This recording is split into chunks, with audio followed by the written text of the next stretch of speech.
Pegawai Pemkot Ambon gelar zikir dan doa bersama.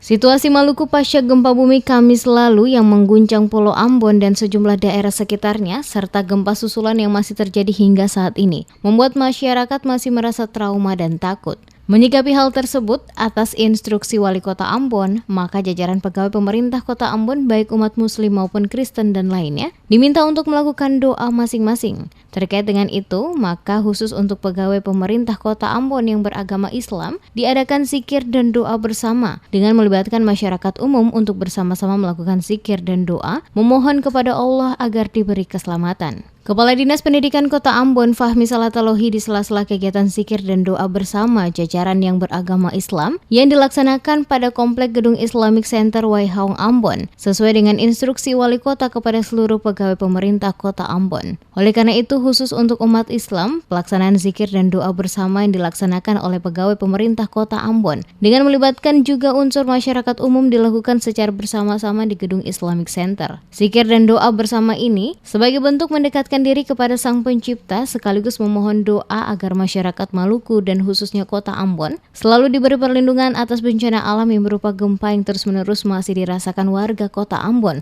walaupun dalam skala yang kecil. Kegiatan ini kan atas instruksi Pak Wali Kota, yaitu doa dan zikir.